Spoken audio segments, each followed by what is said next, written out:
తరచూ అనారోగ్యానికి గురవుతున్నారా? ఇలా బ్రష్ చేయడం ఆపేయండి. ఎలాంటి బ్రష్ వాడాలి? ఎన్ని రోజులకు ఒకసారి బ్రష్ మార్చాలి? మన శరీరంలోకి ఎక్కువ ఇన్ఫెక్షన్లు నోటి ద్వారానే ప్రవేశిస్తాయి. అందుకే నోటిని ఎప్పటికప్పుడు శుభ్రంగా ఉంచుకోవడం చాలా ముఖ్యం. అయితే చాలా మంది బ్రష్ చేసేటప్పుడు కొన్ని సాధారణ పొరపాట్లు చేస్తుంటారు. దీనివల్ల దంతాలు, చిగుళ్లపై ప్రతికూల ప్రభావం పడి రక్తస్రావం కావచ్చు. అంతేకాకుండా సరిగా బ్రష్ చేయకపోవడం వల్ల పంటి నొప్పి, ఇతర సమస్యలు కూడా తలెత్తే అవకాశం ఉంది. ఈ నేపథ్యంలో దంత వైద్య నిపుణులు బ్రష్ ఎలా చేసుకోవాలి, ఎలాంటి బ్రష్ వాడాలి, ఎన్ని రోజులకు ఒకసారి బ్రష్ మార్చాలి వంటి అంశాలపై స్పష్టమైన సూచనలు అందిస్తున్నారు. బ్రష్ మార్పు ఎప్పుడు, ఎలా బ్రష్ చేయాలి? టూత్ బ్రష్ ను ఎక్కువ రోజులు వాడటం సరికాదు. సాధారణంగా ప్రతి 3 నెలలకు ఒకసారి బ్రష్ ను మార్చడం తప్పనిసరి అని సూచిస్తున్నారు.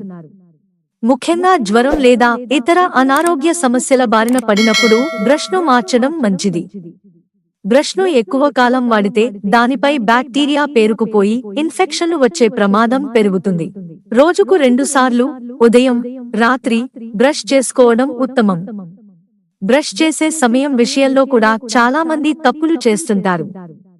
ఎక్కువ సేపు బ్రష్ చేయాల్సిన అవసరం లేదు. కేవలం 2 నుంచి 4 నిమిషాల పాటు నాణ్యమైన టూత్ పేస్ట్ తో బ్రష్ చేస్తే సరిపోతుందని వివరిస్తున్నారు. బ్రషింగ్ చేసేటప్పుడు చేయకూడని తప్పులు. చాలా మంది పళ్ళు బాగా శుభ్రం కావాలంటే ఎక్కువ సేపు గట్టిగా తోమాలని నమ్ముతారు.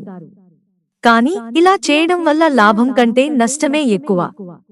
గట్టిగా బ్రష్ చేయడం వల్ల పంటిపై ఉండే ఎనామిల్, పంటిపై పొర అరిగిపోయే ప్రమాదం ఉంది. ఇది పళ్లను సున్నితంగా మార్చి ఇతర సమస్యలకు దారి తీస్తుంది.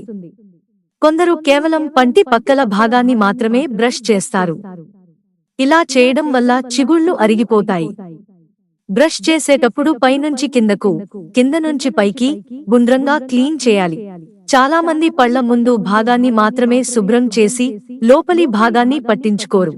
దీనివల్ల పళ్లపై గార పేరుకుపోతుంది.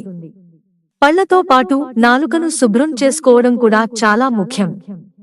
నోటి దుర్వాసన రాకుండా ఉండాలంటే టంగ్ క్లీనర్ లేదా బ్రష్ తో నాలుకను తప్పనిసరిగా శుభ్రం చేసుకోవాలి. బొగ్గు పొడి, మంజన్ వంటివి వాడటం వల్ల పంటి ఎనామిల్ అరిగిపోయే ప్రమాదం ఉంది. అలాంటి వాటికి దూరంగా ఉండాలని దంత వైద్యులు సూచిస్తున్నారు. మిత్రులారా, ఛానల్ సబ్స్క్రైబ్ చేసుకోవడం మర్చిపోకండి. ధన్యవాదాలు.